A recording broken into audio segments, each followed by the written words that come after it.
Hi guys, welcome back to my channel. I know I've been away for a little while. It's been a crazy year for me, which I will delve into in another video explaining everything, but I thought we'll keep it nice and easy and breezy today with just a simple Q&A. So I reached out on Instagram for any sort of questions in regards to sort of anything trans related. So I'll split it up into two really detailed two sections even within this video. The first one will be sort of generic key questions, and the second will be more in-depth, specific to sort of me and sort of the surgery that I had, etc. So the first question is, have you tried having sex yet? If so, what are the pros and cons, if any? I have had sex. It's great. The pros are it's great.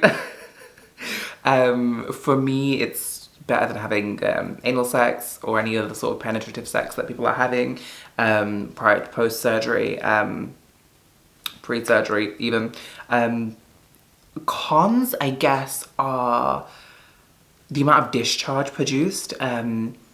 So discharge sounds like such a gross word, but vaginal lubrication produced. So it can get quite overproductive once you've had sex, so because it needs to sort of continue lining the vagina with the secretion. All these words sound disgusting, but it's just technical terms for what they are. So you tend to have sort of a really thin wetness that can be produced, and if you're not used to it, like I was for the first time, and just went straight to bed without anything on, you will wake up in a rather wet patch, which is sort of embarrassing. So I recommend, if you are going to have sex after getting this specific... So I had... what even surgery did I have? I can't even remember. So I had... sigmoid colon surgery. I just completely went blank for a second. So I had sigmoid colon surgery. So what that means is they used a section of the colon to make the inside lining of the vagina, which has the least amount of secretion from the sigmoid bend. It's like a little bend within your bowel. So yeah, I would just recommend wearing a pad to bed after you have sex. It's not just a matter of having a shower. You will produce secretion, and quite a bit of it. It's not necessarily a bad thing. I just think of it as like a self-cleansing process, especially if you're having unprotected sex. What goes up must come down, honey. So yeah, it's a slightly different experience compared to having anal sex, and someone who's only ever had anal sex. It's very different because it's a different... how do I put this? The anus has sphincters, which are muscles that close, right? Like this. So it generally will stay closed to keep things in there. But with sort of the neo-vagina, or sort of a trans person's vagina, you don't necessarily have those sphincter muscles. There are muscles within the vagina which contract, which can cause, like, you know, great pleasure to your partner when having sex and all that sort of fun stuff, but also it doesn't trap secretion as a cisgendered woman's would. So yeah, I guess that's a con, but there's ways around it. I recommend, if you're having sex a lot with it, to buy, or just in general, if you're having sex at all with this type of vagina, buy reusable panty liners or period pads, or sanitary towels even, because they're reusable. So you just like clip it into your pants when you go to sleep. It absorbs everything, and then you just literally put it in a little bag and throw it in the washing machine. Save the environment, which is always a good thing. Next question. Are you all healed up from both surgeries? Do you have any more planned? I'm all healed up. I'm fully healed. To an extent, like, it's been over a year now, and my scar that sits across my abdomen still hurts sometimes, but it's not really too bad. And by hurt, I mean it doesn't just randomly hurt, it's when you touch it, it hurts. But other than that, all good. My top surgery, fully healed, no issues here, they're doing great. Pros and cons of bottom surgery. Ooh, pro, it's everything I ever wanted. That feels so aligned in regards to my mind, body and soul, and I'm happy. Cons, I guess, are it's expensive if you're not doing it through the NHS. And also, the healing process isn't exactly great. It's a major surgery, and I don't want to sugarcoat anything because I want people to be fully aware of what they get themselves into. But yeah, it's not easy, but overall, 100% worth it in my eyes. How much of the surgeries costed you so far? Only surgeries, about £16,000. I don't know what that is in any other currency, to be honest with you. Was it painful? What was the recovery like? Oh, yes, it was painful. It was a 10 and a half, I think. It was actually longer than that. I don't know how long the surgery was. It was 10 plus hours worth of surgery. So yeah, it was tough. I woke up and I was just not with it. Anesthetic makes me nauseous, extremely nauseous. So I vomit constantly whenever I'm on it. So waking up and constantly wanting to be sick. And what sucks is the scar is right on your abdomen. So when you go to cough, it pulls on it. I actually blew 2 stitches. Well, not 2 stitches, a couple more than 2. I blew some stitches from coughing, which was not fun, but it was fine. Yeah, it wasn't. Yeah, it wasn't great. I didn't eat for 3 weeks because it's your colon. You have to be really careful, to let it heal and not produce any waste, essentially, that could cause infection. So you have to have a cleanse, everything. It's a whole ordeal. But we got through it. When will dilation not suck? My dilation didn't suck. I'm really sorry to say this. If you just have penile inversion surgery, dilation is so crucial. And it's very painful, I've heard. I do not know. I did not have penile inversion. So, and for those who don't know, penile inversion is when you remove the testicles and then you just remove the muscles of the penis and just repurpose the head of the penis to make a clitoris. And then you use whatever skin's there to create a pocket, which isn't necessarily that deep, but it creates an aesthetic and semi-functioning vagina. And because it's sort of an open wound-ish, you have to constantly put what looks like a very hard dildo in there to stretch it and keep the depth, otherwise it will close up. It's not very nice, it's not very pleasant from what I've heard, hence why I didn't opt for that surgery. I wanted sigmoid colon because you get depth, so when you have sex, your partner can fully submerge themselves inside of yourself, which is always really important because, well, to me, that was important anyway. And also, I didn't want to deal with the excruciating pain of having to dilate all the time. Again, I say excruciating pain. I don't know. I'm only going with what I've heard.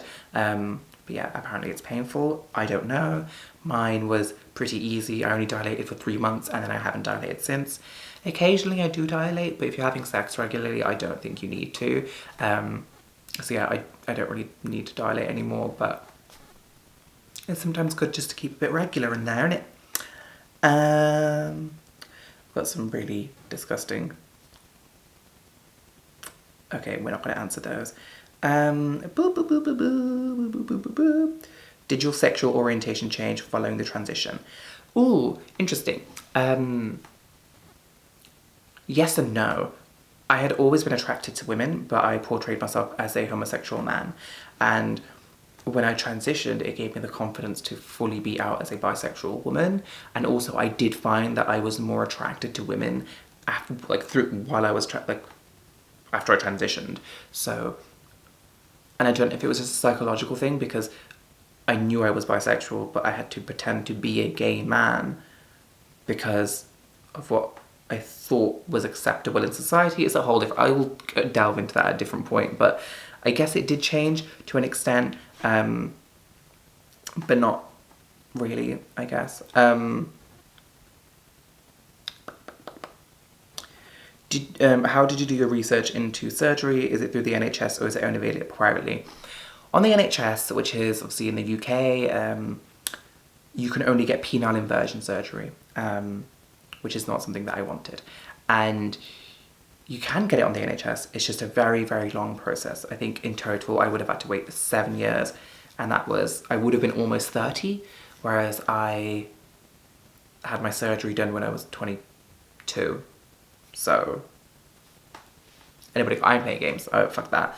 How did I research it? I literally just started researching different methods of surgery for trans people. Initially, I was looking into going to Thailand, but just the thought of going to a country where I don't speak the language was really daunting to me, and I just didn't feel comfortable. So I started researching surgeons in India that would do it, and India has a very large trans population, so I thought it might be a good shout. And then I found a world-renowned surgeon, one of the best in his field, and I was like, yeah, fuck it, I'm gonna go to him. After a lot of research, obviously, I spent about 6 months researching Dr. Kaushik before even making initial contact. And then once I made initial contact, I was sure that I was going to go with him. It was amazing. The service was brilliant, which I know is not the case for everyone, but my experience, and I can only talk about my experience, has been phenomenal. Even after coming back to the UK a year later, I'm still in contact with him, and he's amazing. Any questions that I have, I'm like, freaking out, help me. And he's like, it's fine, it's normal, this is what it is. And I'm like, thank you. But yeah, he's great. Are there a lot of dodgy places that advertise surgery? Oh my God, so many. It's crazy to see that some places really genuinely are like, they just fuck you up. They genuinely really just fuck you up. I met so many trans women while I was in India, in the 5 weeks that I was there. I met so many women that were coming to Dr. Kaushik to get reconstructive work done because people just butchered their vaginas. It was shocking. Yeah, it was really bad. Even down to trans men. There was a guy there who still had, I kid you not, he paid for a mastectomy, a double mastectomy to be done, and he still had half breast tissue in there. I just don't understand how you can just leave half a breast in there. It just was so confusing to me. There's a lot of different places, so you really have to like do your research properly, whether that's, sorry, my bra is fucking annoying me. So whether that's going on YouTube, whether that's going to Google, anywhere, just really try and research as much as you can. Would you change anything about your journey so far? Ooh, this is a tough one. Yes, I would. But only like small things. It's more so about how I handle things, more than anything. Because I had quite a bit of shame in the beginning, and that was due to sort of the lack of familial support and sort of my family's reaction when I first came out. So it was really tough for me. And the way I reacted was I just kept sorting their approval, all I wanted was their approval. That's all I wanted. And I did that for 2 years, maybe 3, I don't know. Time is like a strange concept in my brain sometimes. But yeah, that's all I wanted. And I wish I could go back and not want it, because I don't need it. You don't need someone's approval. You don't need someone to say, I'm proud of you, I'm happy for you, etc. You don't need that. As long as you're happy with yourself, as long as you love yourself, what does it matter what anybody else thinks? And also, if family aren't supportive, that's conditional love. That's not unconditional love, and you don't need that in your life. So, yeah. But anything in regards to like surgery, anything like that, I have no regrets. I wouldn't change a single thing.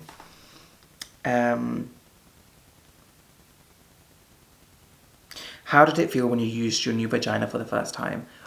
Ooh, it was really strange, but not in a bad way. Obviously, I was using a dilator in India, and it was like quite numb, because obviously like all the nerve endings and stuff weren't fully attached. Even when I had sex for the first time, it was not like great.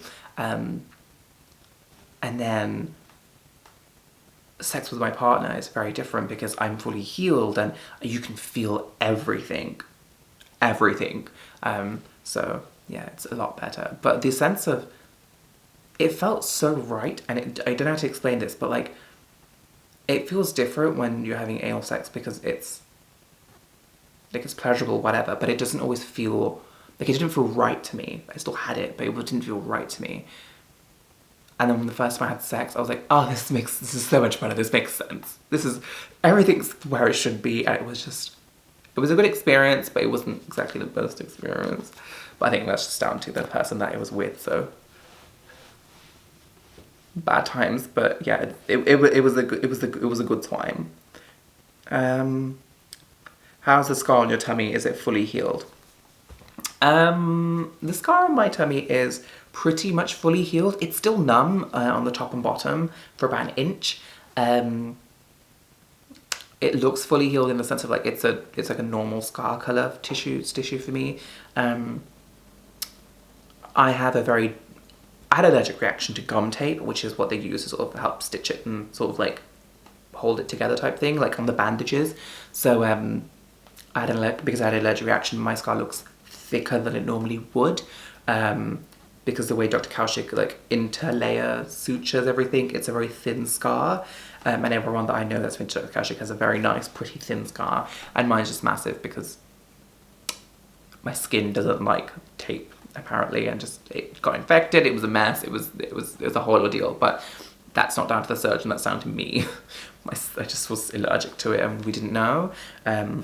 We caught it very quickly and amended everything. But whatever.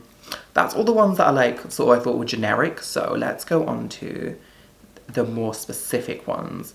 And I won't go through all of them because there's quite a few that this person has sent through, but like 10 questions. One of them is all about sort of the gist of it is aesthetically. Aesthetically, it looks like a cisgendered vagina. I've shown a lot of my friends who are women, and one of my friends who is a professional waxer, and she's like, yes, girl, literally looks exactly the same. It looks better than most people. So I'm like, thank you, that's so kind. But another one of the things that they asked is, what depends on the aesthetic experience. I didn't explain that properly, but the more touch-ups you have, the better it will look. And I say that with quotation marks because there's no such thing as a perfect vagina. There's no such thing as the best looking vagina. It's all down to you and how you feel. And I think a lot of people go off pornography or very tight looking vaginas, etc. And I'm like, whatevs. If you go onto Dr. Kaushik's website, there's like 13 pages worth of vaginas that he's done. They're all varying.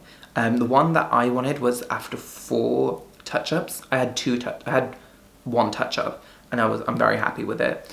I will probably maybe in the future get 1 more touch-up just to tighten things up a little bit, but that's just down to preference. Yeah. More shit on aesthetics, blah blah blah. So yeah, in regards to touch-ups and aesthetic, the more touch-ups you have, the better aesthetic you will have. So if you want very tight looking, if you want minimal skin for your labia majora, minora, whatever, maybe majora, because that's the outer lips. So like the less skin you want there, the more touch-ups you'll need. Not the more touch-ups you need, just when you initially get surgery, you will sweat. So they can't really do much there. So they can just do initially what they can do. And then I had a touch-up before I flew out, so 3 weeks later, well, the swelling had gone down a bit. Now I can go back and they could probably give me the exact vagina that I want because it's completely, like, yeah, healed. There's no swelling, etc. Why can't an advanced centre like this do an SRS laparoscopically to avoid the scar?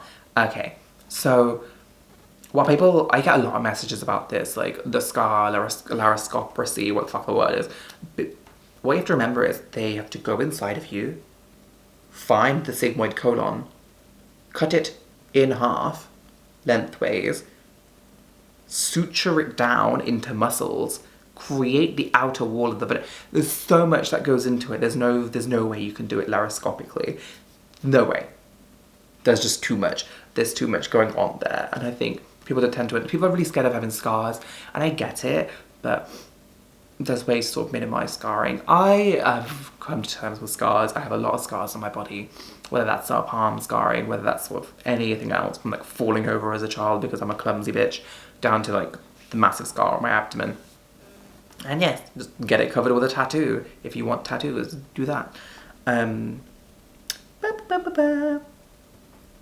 okay, one